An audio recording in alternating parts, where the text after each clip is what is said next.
बिस्मिल्लाहिर्रहमानिर्रहीम। अस्सलाम वालेकुम व्यूअर्स, आप देख रहे हैं डाइनिंग। और आज हम बहुत ही कम ऑयल में बारबेक्यू फ्लेवर की मक्खन जैसे नरम तुर्किश गोला कबाब बना रहे हैं। रेसिपी पसंद आए तो चैनल को सब्सक्राइब कर दें।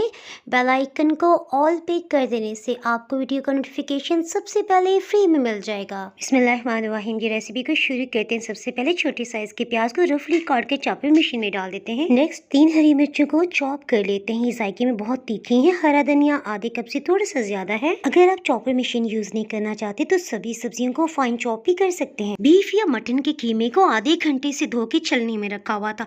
अब हाथों से दबा दबा के इसका सभी पानी निकाल देते हैं। ये पॉइंट बहुत इंपॉर्टेंट है। यही ट्रिक पहले आपसे चपली कबाब की रेसिपी में भी शेयर की थी। लहसुन अदरक को ताज़ा पीस लिए 1 खाने वाला चम्मच भर के इसमें शामिल कर लेते हैं। गरम मसाला पाउडर आधी चाय की चम्मच, कुछ मसाले भी शामिल करते हैं। नमक लेवल करके 1 खाने वाला चम्मच, लाल मिर्च पाउडर 1 चाय की चम्मच, पैप्रिका पाउडर अच्छी क्वालिटी का लीजिएगा 1 खाने वाला चम्मच भर के। तुर्किश कबाब में सिर्फ शिमला मिर्च का इस्तेमाल किया जाता है। अगर ना मिल सके तो इस सूरत में पैप्रिका पाउडर बेस्ट ऑप्शन है। कबाब की बाइंडिंग के लिए बेसन 3 खाने वाले चम्मच भर के ले रहे हैं। बीफ या मटन के कबाब को नरम और अच्छा गलाने के लिए हीट के साथ साथ अच्छा बारीक पीसना भी लाजमी होता है। साबुत खुश्क धनिया 1 खाने वाला चम्मच भर के शामिल कर लेते हैं। अगर आप चॉपर मशीन यूज नहीं करना चाहते तो मीट शॉप से भी बारीक छलनी लगवा के 3 दफा कीमा पिसवा सकते हैं। बीफ या मटन के बादीपन को खत्म करने के लिए, हाजिम बनाने के लिए आधी चाय की चम्मच साबुत काली मिर्च को पीस लिया है। और तीखा सा जायका लाने के लिए खाने वाला चम्मच अधकुटी लाल मिर्च। देखें काफी सख्त है ये। आपने देखा कि बेसन बाइंडिंग के साथ साथ इसमें मौजूद सभी नमी को अपने अंदर जज्ब कर चुका है। कबाब का मसाला पिसने के बाद देखें काफी खुश्क है और सख्त भी है।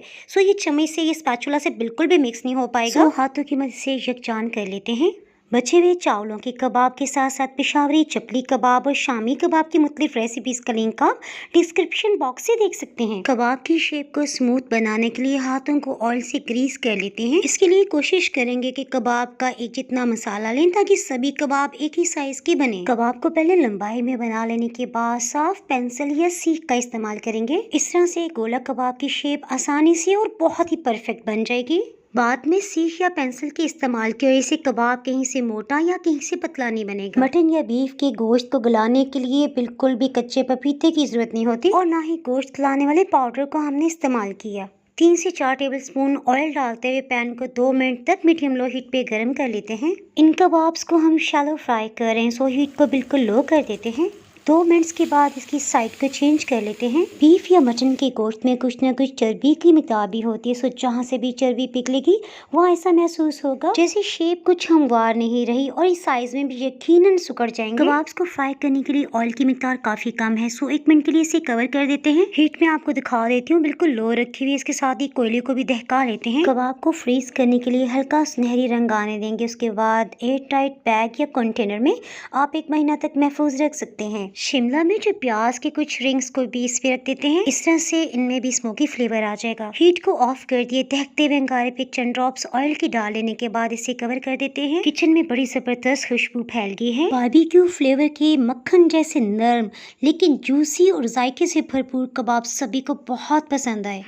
अल्हम्दुलिल्लाह। रेसिपी पसंद आए तो वीडियो को लाइक कर दें, इससे चैनल को ग्रो होने में मदद मिलेगी। यूट्यूब पे मजीद मजेदार रेसिपी देखने के लिए चैनल को सब्सक्राइब कर दें। बेल आइकन को ऑल पे कर देने से आपको वीडियो का नोटिफिकेशन अपलोड होते ही सबसे पहले फ्री में मिल जाएगा। इसके अलावा फेसबुक और इंस्टाग्राम पे भी डाइनिंग और चैनल को फॉलो कर सकते हैं। दुआ में याद रखिए, फिर मिलेंगे मजेदार सी रेसिपी के साथ। उस वक्त तक अल्लाह हाफिज।